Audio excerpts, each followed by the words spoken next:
الحمدللہ رب العالمین والصلاة والسلام علی سید الانبیاء والمرسلین اما بعد فاعوذ باللہ من الشیطان الرجیم بسم اللہ الرحمن الرحیم۔ الحمدللہ الہادی پروگرام میں نبی کریم صلی اللہ علیہ وسلم کی اطاعت کے موضوع پر ہم کلام کرتے ہوئے کچھ احادیث کریمہ آپ کی خدمت میں ذکر کر رہے تھے، اور مقصود نبی کریم صلی اللہ علیہ وسلم کی اطاعت کی تکمیل ہے، کیونکہ کامل اطاعت اسی وقت ہو سکتی ہے کہ جب ہم ان احادیث کریمہ کو جانیں جس میں رحمت کونین صلی اللہ علیہ وسلم نے اپنی امت کو مخاطب کر کے مختلف قسم کے احکام ارشاد فرمائے۔ اب جیسے کہ میں بارہا اپنے درد کا اظہار کرتا رہتا ہوں کہ ہمارے مسلمانوں کی میں اکثریت کہوں تو بیجا نہیں ہوگا کہ جو قرآن و حدیث سے بہت دور ہو چکی ہے۔ ہم قصے کہانیوں میں لگ گئے ہیں اور دنیا کے اندر مشغول ہو گئے ہیں۔ ہم نے قرآن پڑھنا چھوڑ دیا، ہم نے حدیث کو سمجھنا چھوڑ دیا ہے۔ نتیجہ نکلتا ہے کہ پھر جب حدیثیں ہم پڑھتے نہیں ہیں، قرآن کے احکام جانتے نہیں ہیں، تو ایک مسلمان کو یہ نہیں پتہ ہوتا کہ اللہ تبارک و تعالیٰ اور اس کے رسول کریم صلی اللہ علیہ وسلم مجھ سے کس چیز کا مطالبہ فرما رہے ہیں۔ اور پھر یقینی سی بات ہے کہ جب ہمیں ان کا مطالبہ نہیں معلوم ہوتا تو پھر ہم مطالبہ دنیا پہ توجہ کرتے ہیں۔ ماں کیا چاہتی ہے، باپ کیا چاہتا ہے، بیوی بچے کیا چاہ رہے ہیں، دوست احباب کیا چاہ رہے ہیں، دنیا مجھ سے کس چیز کا تقاضا کرتی ہے، اور ہم ساری زندگی بس ان کو راضی کرنے کے لیے ان کے مطالبے پورے کرتے رہتے ہیں،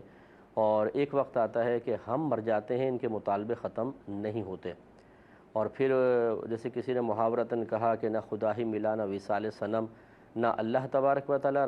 اللہ کو راضی کر پاتے ہیں، نہ یہ دنیا کبھی ہم سے راضی ہوتی ہے، مخلوق ہم سے راضی ہوتی ہے۔ نتیجہ نکلتا ہے نہ یہ ہاتھ میں آتا ہے اور نہ اللہ تبارک و تعالیٰ کا قرب حاصل ہوتا ہے۔ اس لیے گزارش یہ ہے کہ جتنا اللہ تعالیٰ نے آپ کو موقع دیا اس کو غنیمت جانیں، اور خاص طور پہ جس کو اس قسم کے پروگرام دیکھنے کا موقع ملے جس میں ترغیب دی جاتی ہو، وہ سمجھے کہ یہ اصل میں ہم ترغیب نہیں دے رہے، یہ اللہ تبارک و تعالیٰ نے آپ کے لیے ترغیب کا اور ہدایت کا اہتمام فرمایا ہے۔ یہ مقام شکر ہے کہ اللہ تعالیٰ تیرا شکر ہے کہ تو نے اتنے اپنے غافل بندوں کے درمیان میں سے اگر ہمیں رد کرنا چاہتا تو ہمیں بھی رد کر سکتا تھا۔ ہم تیرا کیا بگاڑ دیتے، اور اس میں تیرا کوئی قصور نہ کہلاتا، نہ کوئی ظلم کہلاتا، بلکہ ہماری شامت اعمال ہے۔ لیکن اس کے باوجود غفلت میں فلاں بھی تھا اور ہم بھی تھے، لیکن تو نے ہمیں منتخب کر کے کم از کم وہ چیزیں سیکھنے کی توفیق عطا فرمائی جن پہ عمل پیرا ہو کر ہم تیری رضا حاصل کر سکتے ہیں، جبکہ فلاں ابھی تک غفلت میں ہے۔ تو یہ مقام شکر ہوتا ہے کہ اللہ تعالیٰ اس کی توفیق دے دے۔ تو ہم آپ سے گزارش کریں گے کہ آپ خود بھی یہ پروگرامز دیکھا کریں، اپنے رشتہ داروں دوست احباب کو ترغیب دیا کریں، تاکہ زیادہ سے زیادہ لوگ شرعی احکام کو جانیں اور ان پر عمل پیرا ہو کے اللہ تعالیٰ کی رضا حاصل کرنے میں کامیاب ہوں۔ ابھی جو ہم ایک حدیث میں نے پچھلے پروگرام میں عرض کی تھی کہ نبی حضرت ابو ہریرہ رضی اللہ تعالیٰ عنہ کہتے ہیں کہ نبی کریم صلی اللہ علیہ وسلم نے ارشاد فرمایا کہ اللہ تعالیٰ تمہارے لیے 3 چیزوں کو پسند فرماتا ہے اور 3 چیزوں کو ناپسند رکھتا ہے۔ جو پسند فرماتا ہے وہ اس میں فرمایا پہلی یہ کہ وہ تمہارے لیے پسند کرتا ہے کہ تم اس کی عبادت کرو اور اس کے ساتھ کسی کو شریک مت ٹھہراؤ، یہ میں نے آپ کو بیان کر چکا ہوں۔ دوسرا یہ کہ تم اللہ تعالیٰ کے رسی کو مضبوطی سے پکڑ لو اور جدا جدا نہ ہو، یہ دوسری چیز، اس پر بھی میں نے اتحاد وغیرہ پر آپ تھوڑا سا کلام کیا۔ اور دوسرا یہ کہ اللہ کی رسی کو مضبوطی سے تھام لو، اور تیسرا یہ کہ جدا جدا نہ ہو۔ اب ان دونوں کو ملا کر اگر آپ دیکھیں تو تقریباً ایک ہی چیز بنتی ہے۔ تو وہ پھر ہم چاہے دوست احباب ہوں، رشتہ دار ہوں، اہل محلہ ہوں، ایک شہر والے ہوں، اور پھر اس سے آگے بڑھ کر مسلمان، کہ جتنے بھی ورلڈ وائڈ ہمارے مسلمان ہیں۔ میں نے پچھلے پروگرام میں بھی یہ جملہ عرض کیا تھا کہ اصولی اختلاف اپنے مقام پر ہوتا ہے، لیکن جب آپ کے سامنے ایک دشمن اسلام ہوتا ہے، جب آپ کے سامنے اپنے ملک کا دشمن ہوتا ہے، تو وہ پھر یہ نہیں دیکھتا کہ آپ کا کس مکتب فکر سے تعلق ہے اور آپ کا کس ہے۔ وہ بس یہ کہتے ہیں کہ یہ مسلمان ہیں تو وہ ہمارے خلاف کارروائی کرتے ہیں، اور ہم جب اس طریقے سے اپنے اصولی چاہے اختلاف ہو لیکن ان کو ہر اسٹیج کے اوپر قائم رکھتے ہیں، تو پھر ہم اپنی طاقت کو کمزور کر بیٹھتے ہیں، اور کمزور کر بیٹھے ہیں پھر جس کا دل چاہتا ہے جہاں پہ چاہتا ہے بڑی آسانی سے ہمیں تر نوالا بنا لیتا ہے، اور آپ دیکھیں کہ ہماری طاقت چونکہ بکھری ہوئی ہے، ہم ہر طرف سے پس رہے ہیں۔ غالباً میں یہ غلط نہیں کہہ رہا ہوں گا کہ پوری دنیا میں سب سے زیادہ مسلمان مارے جا رہے ہیں، میرے خیال میں سب سے زیادہ۔ کبھی ایک ریاست کا انتخاب ہوتا ہے، کبھی دوسرے ملک کا ہوتا ہے، کبھی ایک شہر کا ہوتا ہے، اور ہم ہی مر رہے ہیں۔ اس پہ ہمیں توجہ کرنے کی ضرورت ہے۔ چوتھا، سرکار صلی اللہ علیہ وسلم نے فرمایا، یعنی جو باتیں ناپسند ہیں ان میں پہلا اور چوتھی بات، کہ بے فائدہ بحث و تکرار کو اللہ تعالیٰ ناپسند فرماتا ہے۔ اب اس سے ہمارے بھائی اور ہماری بہنیں ذرا درس حاصل کریں، خصوصاً جو سوشل میڈیا پر بیٹھ کر فضول قسم کی باتوں پر، فضول قسم کے ٹاپکس پر کئی گھنٹے چیٹ کرتے رہتے ہیں اور بحثیں کرتے رہتے ہیں۔ اسی طریقے سے ہمارے اسکول میں، کالج، یونیورسٹیز میں الٹی سیدھی بحثیں شروع ہو جاتی ہیں، دوستوں کے درمیان ہوتی ہیں۔ یعنی بعض اوقات تو ہم، جیسے میں کوئی امپورٹنٹ کام کر رہا ہوتا ہوں تو پھر میسیج آتا ہے، اس کا انتہائی اہم مسئلہ ہے۔ اچھا بھئی کیا مسئلہ ہے؟ وہ مسئلہ یہ تھا کہ ہم دوست بیٹھے ہوئے تھے تو ہمارے درمیان بحث شروع ہو گئی۔ اب ایسے مسئلوں پر بحث کرتے ہیں کہ انتہائی غیر اہم مسائل، اور اس میں پھر دوسرے کو بھی انوالو کرنے کی کوشش کرتے ہیں تاکہ یہاں سے بھی جواب آ جائے، وہاں سے آ جائے، تو ہم ان قریب بیٹھے ہوئے کو جواب دے کر تھوڑا سا محفل میں اپنا روب اور دبدبہ قائم کر سکیں۔ پہلی بات تو یہ کہ آپ بحث کے اہل نہیں ہیں۔ دوسری بات، اگر آپ نے یہ ہمت کر ہی لی ہے تو پھر اپنے بلبوتے پہ کریں نا۔ آپ تھوڑی سی بحث کر کے جب پھنسنے لگے تو پھر آپ نے دوسرے کو کال اور میسج کرنے شروع کر دیے۔ تو خلاصہ کلام یہ ہے کہ جو علمی بحثیں ہیں، خصوصاً دین کے معاملات اور اخروی معاملات، شرعی احکام، اس پہ عام آدمی کو بحث کرنے کی اجازت ہی نہیں ہے۔ یہ اچھی طرح یاد رکھیں، اگر آپ کریں گے اور اللہ تبارک و تعالیٰ نے کی کرم نوازی آپ کے ساتھ شامل حال نہ ہوئی تو یہ پاسبل ہے کہ آپ کی زبان سے کچھ ایسے جملے نکل جائیں، آپ کوئی ایسا موقف اختیار کیے ہوئے ہوں کہ جو زبان سے نکلا ہوا جملہ آپ کو اسلام سے باہر کر دے اور وہ موقف آپ کو کسی گناہ کبیرہ تک پہنچا دے۔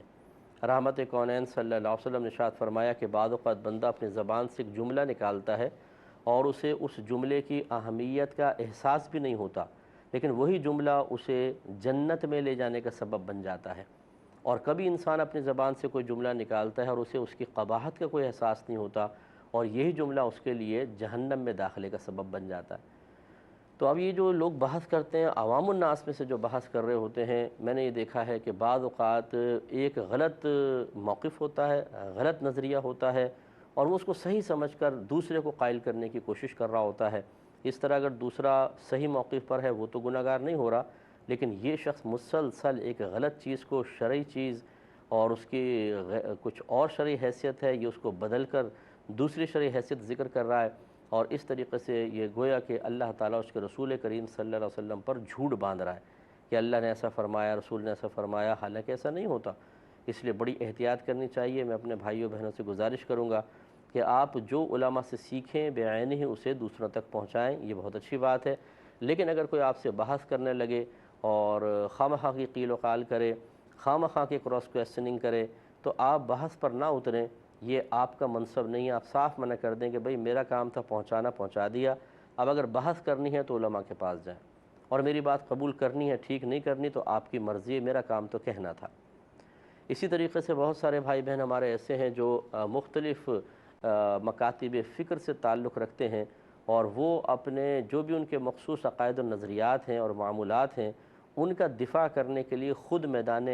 جنگ میں کود جاتے ہیں، اور یہ زیادہ تر جنگیں ہوتی ہیں سوشل میڈیا پر۔ ایک گروپ یہاں بیٹھا ہوا ہے، گروپ یہاں بیٹھا ہوا ہے، اب بحثیں چل رہی ہیں، معلومات دونوں کی ناقص ہیں، دونوں کو اپنے مخصوص عقائد اور معمولات کی حقیقت تک نہیں معلوم۔ یہ میں وثوق سے کہہ رہا ہوں کہ بہت ہی کم ایسے ہوتے ہیں، بہت ہی کم، بالکل 0% بھی نہیں کہوں گا، لیکن بہت ہی کم ایسے ہوتے ہیں جو اپنے جو بھی عقائد ہیں ان کو اچھی طرح جانتے ہوں، اس کی صحیح معرفت رکھتے ہوں۔ بس وہ ادھر سے سنا، علماء سے سنا، ایک چیز کفر و شرک نہیں ہے اسے کفر و شرک کہہ رہے ہیں، ایک چیز بدعت قبیحہ میں شامل ہے اس کو کہہ رہے ہیں اچھا ہے۔ یہ بالکل غلط چیز ہوتی ہے، اس پہ بہت ہی توجہ کرنے کی ضرورت ہے۔ تو بحث و تکرار ہرگز نہ کریں، یہ تباہی کی طرف لے جاتی ہے اور اللہ کو ناپسند ہے۔ دوسرا، زیادہ سوال کرنے کو دیکھیں، ویسے تو سوال کرنے سے علم بڑھتا ہے، میرے آقا صلی اللہ علیہ وسلم نے ارشاد فرمایا کہ سوال کرو کہ اس سے علم میں اضافہ ہوتا ہے، یہ اپنی جگہ مسلم ہے۔ اسی طرح جو بچہ کلاس میں خاموش رہتا ہے، ٹیچر جب پڑھا رہا ہو اس کے ذہن میں 50 سوالات آتے ہیں لیکن وہ کویسچن نہیں کرتا، ڈر کی وجہ سے، خوف کی وجہ سے، اپنے اندر خود اعتمادی کی کمی کی بنا پر، تو وہ کبھی بھی صحیح علم حاصل نہیں کر سکتا ہے۔ اس کے برعکس جو اعتماد سے کویسچن کرتا ہے تو اس کو پھر کچھ حاصل ہوتا ہے جواب میں۔ تو مطلقاً سوال کو شریعت منع نہیں کرتی۔ دیکھیں اللہ تعالیٰ نے خود فرمایا فَاسْأَلُوا أَهْلَ الذِّكْرِ إِن كُنتُمْ لَا تَعْلَمُونَ، اگر تم نہیں جانتے تو اہل علم سے سوال کرو۔ لیکن یہاں سرکار فرما رہے ہیں زیادہ سوال، کثرت السوال، زیادہ سوال کرنے۔ زیادہ سوال کا مطلب یہ ہے کہ کچھ سوالات ایسے ہوتے ہیں جن کو آپ کہیں یہ ویلڈ کویسچنز ہیں کہ ہاں یہ بالکل معقول ہیں، یہ کرنا چاہیے، لیکن کچھ ایسے ہوتے ہیں کہ پھر خواہ مخواہ اضافی کویسچن وہ ڈھونڈ کے لائیں گے، کریت کے لائیں گے، اور پھر وہ کویسچن جو ہیں وہ بہت خطرناک ہیں۔ جیسے کہ آپ نے سورہ بقرہ میں وہ بنی اسرائیل والا واقعہ سنا ہے کہ موسیٰ علیہ السلام کے دور میں ایک شخص نے دوسرے کو قتل کر دیا تھا، تو اللہ تبارک و تعالیٰ کی طرف سے حضرت موسیٰ علیہ السلام کو بتایا گیا کہ یہ ایک فلاں گائے ہے، اس کا گوشت کا ٹکڑا اگر اس مردے کو مارا جائے یہ کھڑا ہو کر اور بتائے گا کہ میرا قاتل کون ہے۔ اب جب آپ نے لازم کیا بنی اسرائیلیوں کو، اور وہ خود آئے تھے کہ حضور اس کے قاتل کا پتہ ہمیں بتائیں، ہم اس سے بدلہ لیں گے، تو آپ نے اللہ کی بارگاہ میں دعا کی، یہ حکم آ گیا۔ آپ نے فرمایا گائے ہے، گائے کو کا ٹکڑا لے کر آؤ۔ اچھا وہ گائے کیسی ہو، اس کا رنگ کیسا ہو، اس کی عمر کیسی ہو، وہ جوان ہو یا بوڑھی ہو، ایسے ایسے کویسچن کرنا شروع کر دیے۔ اللہ کی طرف سے سختی آنا شروع ہوئی، یہ بھی وہ سختی بڑھ گئی۔ اگر پہلے ہی وہ بات سن کر کے گائے کا ٹکڑا لانا چلے جاتے اور گائے کا گوشت کوئی سا بھی لے کر آ جاتے، حکم پورا ہو جاتا، لیکن جب انہوں نے سختیاں کی تو پھر ان کو وہ گائے، اللہ کی طرف سے احکام نازل ہوئے، وہ گائے تلاش کرنی پڑی، اور کئی گنا زیادہ قیمت دے کر وہ گائے حاصل کرنے پر مجبور ہوئے۔ تو خلاصہ کلام یہ ہے کہ جو کثرت سوال خصوصاً دینی معاملات میں بہت زیادہ کویسچنز کرتے ہیں کریت کر،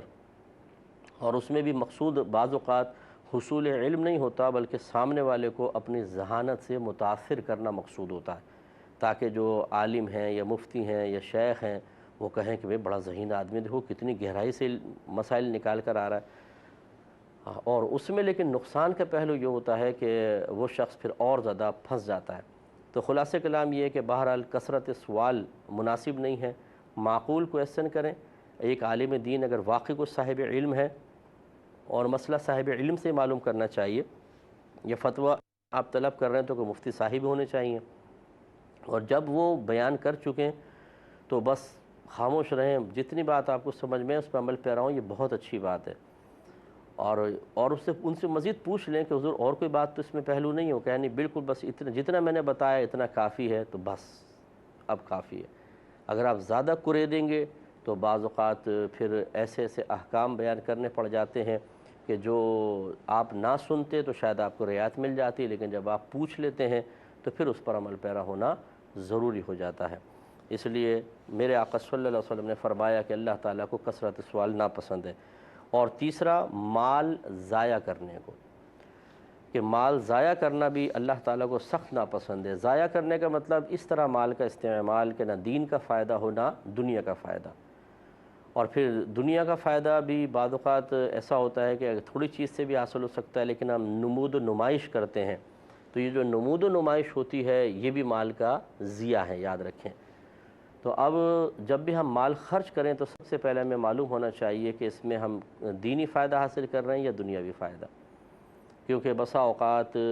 دینی جیسے فائدوں میں استعمال کرنا واجب ہوتا ہے،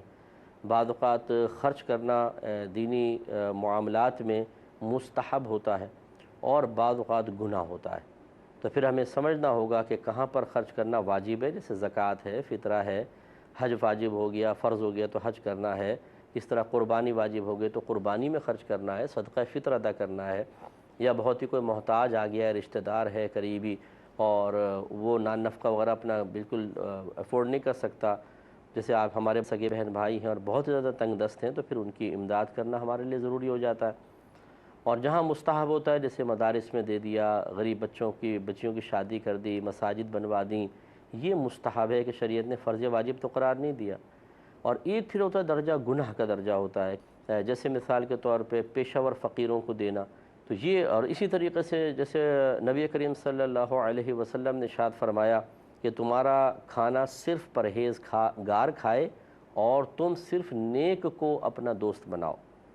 تو اگر ہمیں کچھ کھلانا پلانا ہے تو حتی الامکان کوشش ہونی چاہیے کہ کسی ایسے شخص کو کھلائیں جو اللہ تعالیٰ کا فرما بردار ہے، تاکہ ہمارے کھانے سے جو توانائی آئے اس کو اللہ تعالیٰ کی فرما برداری میں خرچ کرے۔ اور اگر آپ کسی ظالم کو، فاسق کو، فاجر کو، جس کو کھلانا کوئی ضروری بھی نہیں ہے، بعض اوقات تو ایسا ہوتا ہے جیسے آپ شادی بیاہ میں بلاتے ہیں کسی کو، اب تو سب کو کارڈ دینے پڑیں گے، تو ان میں رشتہ دار پھر ایسے بھی آ جاتے ہیں جو فاسق ہیں، فاجر ہیں، نماز نہیں پڑھتے ہیں، اور آپ کو یقین ہے کہ آپ کا یہ جو شادی کا کھانا ہے، کھانے کے بعد اس کی توانائی کو یہ بالکل اللہ کی راہ میں خرچ نہیں کریں گے، گناہوں کے اندر ہی لگائیں گے، اس توانائی سے یہ اور زیادہ طاقت حاصل کر کے گناہوں میں شیر ہوں گے، لیکن مجبوری ہوتی ہے۔ جب یہ مجبوری کی صورت نہ ہو تو پھر بڑی احتیاط کرنی چاہیے کہ پھر آپ اگر کسی کو کھلا رہے ہیں اور آپ کی نیت کوئی برائی میں تعاون کی نہیں ہے، پھر بھی بہرحال وہ آپ کے کھانے سے توانائی حاصل کر کے نقصان پہنچائے گا۔ دنیاوی معاملات کا میں انشاءاللہ عرض کرتا ہوں، لیکن چونکہ وقت قلیل ہے، اس پروگرام میں نہیں، نیکسٹ پروگرام میں کریں گے، اسی بھی دیکھیے گا۔ وآخر دعوانا ان الحمد للہ رب العالمین۔